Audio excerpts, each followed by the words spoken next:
Last episode, you built a working deep learning environment. PyTorch, TensorFlow, and GPU access, all verified.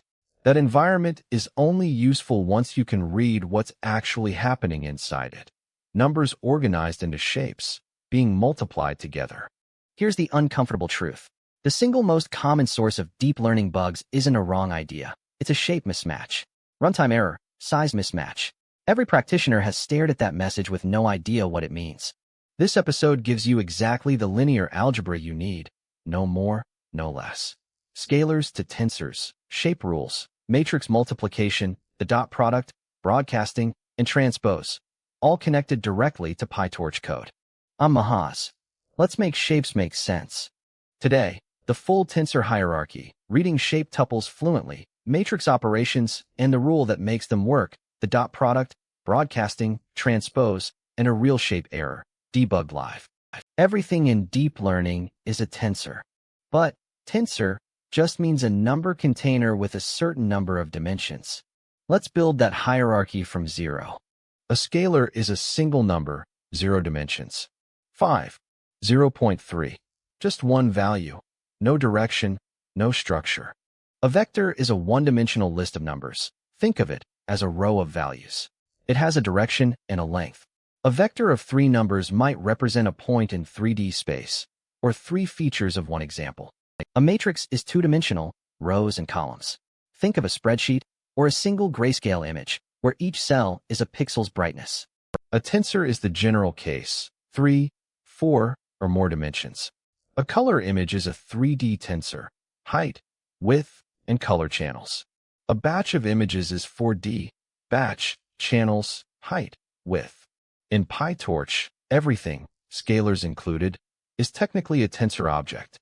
The single most useful skill in this entire episode, reading a shape tuple and instantly knowing what it means. A shape of open parenthesis, 3 comma close parenthesis means a vector with 3 elements. A shape of 3 comma 4 means a matrix, 3 rows, for columns. The number of entries in the shape tuple tells you the number of dimensions. In computer vision, you'll constantly see shapes like 32, 3, 224, 224. Read it left to right. 32 images in this batch, 3 color channels, red, green, blue, 224 pixels tall, 224 pixels wide. In NLP, a common shape is batch size, sequence length, embedding dimension.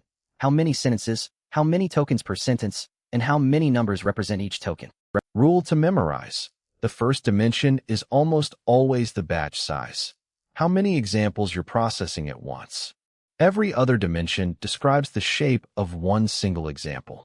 Let's create tensors for real, in both NumPy and PyTorch, side by side. In NumPy, import NumPy as NP, then NP.array of a list. In PyTorch, it's nearly identical. Import torch, then torch.tensor of the same list. The syntax was deliberately designed to feel familiar. Both libraries give you shortcuts. Zeros of a shape gives you a tensor of all zeros. Ones gives all ones. Rand gives random values between 0 and 1. These are how you initialize weights before training starts. One key difference. PyTorch tensors can live on a GPU and track gradients automatically. NumPy arrays are CPU only and have no concept of gradients at all. That's the core reason PyTorch exists. You can convert between them freely. Torch.from_numpy converts a NumPy array to a tensor, and .numpy on a tensor converts it back. This conversion appears constantly when mixing libraries. Now the operation that runs inside every single layer of every neural network. Matrix multiplication. Element-wise addition and multiplication are simple. 2 tensors of the same shape. Combine each matching position. A plus b, or a times b using the star operator, both work position by position.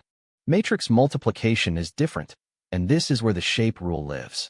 To multiply matrix A by matrix B, the number of columns in A must equal the number of rows in B.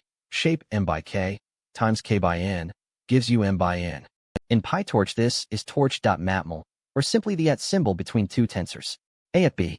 If those inner dimensions don't match, you get the exact runtime error we're going to debug later in this episode. Memorize this shape. Inner dimensions must match. Outer dimensions survive. M by k at k by n equals m by n. Say it out loud until it's automatic. You will use it every single day you write PyTorch. Zoom into the single operation that's actually happening inside matrix multiplication, the dot product. Given two vectors of the same length, the dot product multiplies each matching pair of numbers, then adds all those products together. One number in, one number out. Geometrically, the dot product measures how much two vectors point in the same direction. A large positive dot product means they're aligned. 0 means they're perpendicular. Negative means they point opposite ways. This is exactly what a single neuron computes, the dot product of your input vector and the neuron's weight vector plus a bias. Every matrix multiplication in a neural network is really thousands of dot products computed in parallel. In code, torch ... for vectors, or the @ symbol for the matrix version. When you understand the dot product, you understand what a neuron actually does, not metaphorically, mathematically. Broadcasting is how PyTorch lets you combine tensors of different shapes without writing a single loop, and it's also a common source of silent bugs. The rule: PyTorch compares shapes from the rightmost dimension backward. Two dimensions are compatible if they're equal, or if one of them is 1. A size, one dimension gets stretched to match. Classic example: a batch of shape 32,10 plus a bias vector of shape 10. PyTorch automatically stretches the bias across all 32 rows. No manual repeating required. The danger: broadcasting fails silently in the wrong direction sometimes. Adding a shape 10,1 tensor to a shape 1,10 tensor does an error. It broadcasts into a full 10 by 10 matrix, which is almost never what you meant. Golden rule: whenever a broadcasting operation succeeds unexpectedly, print both shapes before and after. Silent broadcasting bugs are harder to catch than loud shape errors. One more operation you'll use constantly: transpose, flipping rows and columns. A matrix of shape 3,5 transposed becomes shape 5,3. In PyTorch, tensor.t for a 2D matrix, or tensor.transpose of dim0, dim1 for higher dimensional tensors. Transpose shows up constantly in attention mechanisms and matrix multiplication. When your shapes don't line up for matmul, transposing one of the operands is often exactly the fix you need. Important: transpose does not copy data by default in PyTorch. It changes how the same memory is viewed. That's fast, but it also means some operations after a transpose require .contiguous before they'll run. Rule of thumb: if matmul complains about inner dimensions not matching, check whether transposing one tensor fixes the shapes before you reach for anything more complicated. Let's debug a real shape error live, the exact kind you will hit in your own code. Here's the setup: a batch of 32 examples, each with 10 features, shape 32,10. A weight matrix meant to map those 10 features to 5 outputs, shape 10,5. If you accidentally write torch.matmul of x and weights transposed, PyTorch throws mat1 and mat2 shapes cannot be multiplied. That error tells you the exact two shapes it tried and failed to combine. The fix: read the error message for the two shapes, apply the matmul rule from earlier, inner dimensions must match, and adjust with transpose or reshape until the numbers line up. Here, removing the transpose fixes it immediately. Exit weights gives shape 32 by 5. This is the actual debugging loop you'll use for the rest of the series. Print the shapes, read the error, apply the rule, fix it. It becomes automatic within a few episodes. Before episode 5, run through this checklist.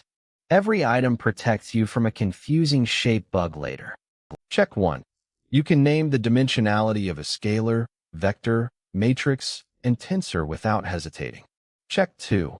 Given a shape tuple, you can say what each number represents. Check 3. You know the matmul shape rule. Inner dimensions match, outer dimensions survive. Check 4.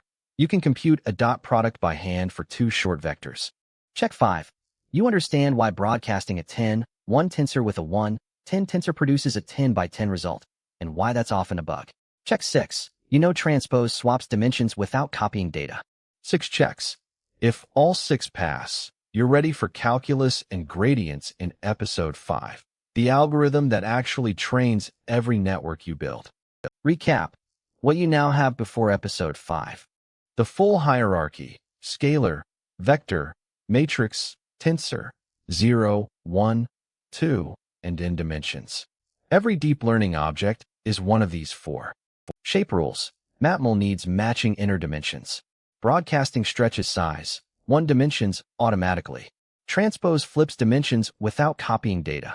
The dot product is the atomic operation inside every neuron. Multiply matching elements, sum the results. Matrix multiplication is just thousands of dot products computed together. Your challenge: create 2 tensors with mismatched shapes. Trigger a real matmul error, then fix it. Post your before and after shapes in the comments. Linear algebra sounds intimidating from the outside, but you now know every operation that actually appears inside a neural network. No more, no less. Shapes will still trip you up sometimes. They trip up everyone.